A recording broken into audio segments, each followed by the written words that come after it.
Heç düşünmüsünüzmü? Adi bir buterbrodla zərif bir kanapini fərqləndirən nədir? Deyim sizə, cavab təkcə ərzaqlarda deyil, həm də onların arxasındakı gizli qaydalardadır.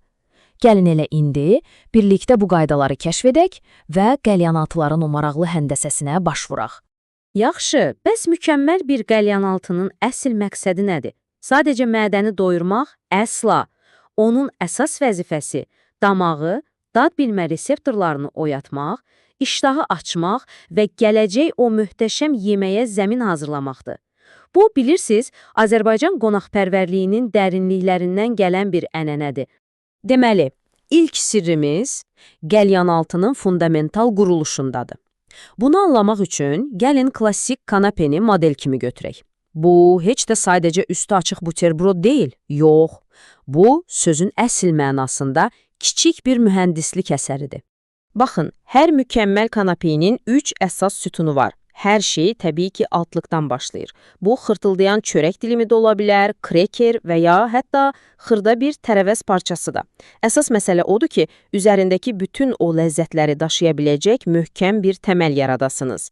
İndi isə keçək ikinci komponentə, yaxmaya. Onun 2 super vacib vəzifəsi var.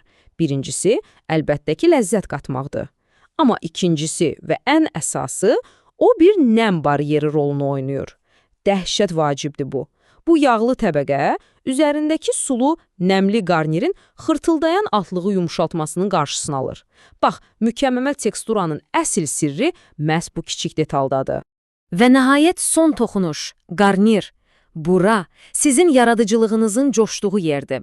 Bir anlıq təsəvvür edin, Azərbaycan mətbəxinin o zənginliyi ilə parlaqnar dənələri, xırçıldayan qoz, ətirli şüyüd və ya bir çimdik sumaq. Bunlar təkcə göz oxşamar, eyni zamanda unudulmaz bir dad yaradır. İndi isə ikinci sirrə keçirik, texnika. Bəzən elə olur ki, eyni ərzaqlardan istifadə edirsiniz, amma tamamilə fərqli nəticələr alırsınız. Bu necə olur? Gəlin Azərbaycan və dünya mətbəxindən klassik bir nümunə ilə bu fərqi gözümüzlə görək. Dünya mətbəxinin məşhur ispanaqlı börəyi bizim o sevimli göy qutabımıza ilk baxışdan çox bənzəyir, deyilmi? Amma texnikada dağlar qədər fərq var. Börək o kağız kimi nazik fillo vərəqlərindən hazırlanır, hər qatı bol-bol yağlanaraq sobada bişirilir və nəticədə lay-lay xırt-xırt olur. Bizim qutabı isə tam tərsi, sadə, mayasız xəmirdən yayılır, quru sac üzərində bişirilir və yalnız sonda, hazır olandan sonra üzərinə ərimiş kərəyağı çəkilir. Görürsünüz, eyni içlik, fərqli texnika və 2 tamamilə fərqli kulinariya təcrübəsi. Və nəhayət, gəldik sonuncu sirrimizə.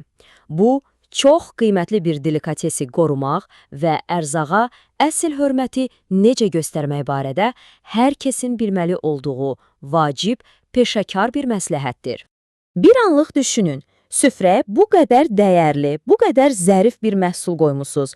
Onun o bənzərsiz dadını bircə saniyədə korlaya biləcək ən böyük səhv nə ola bilər? Cavab sizi, inanın mənə, həqiqətən də təəccübləndirə bilər. Səbəbkar, metal qaşıqlardır. Bəli, düz eşitdiniz. İstər metal olsun, istərsə də gümüş, fərqi yoxdur. Onlar kürünün zərif tərkibi ilə kimyəvi reaksiyaya girərək oksidləşir. Bu reaksiyada kürünün o təbii dəniz dadını tamamilə məhv edir və ona acı, çox xoşa gəlməz bir metal dadı verir. Odur ki, bu qızıl qaydanı heç vaxt unutmayın. Kürü heç bir halda metala toxunmamalıdır. Onun o zərif ləzzətini qorumaq üçün mütləq kimyəvi cəhətdən neytral olan materiallardan, sədəf, sümük, çini və ya hətta keyfiyyətli plastik qaşıqlardan istifadə edin.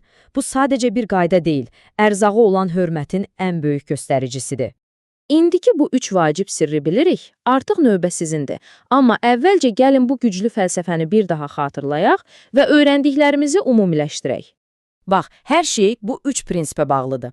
Kanapədə gördüyümüz kimi möhkəm bir quruluş. Qutabla börəyi müqayisə edəndə anladığımız kimi doğru texnika.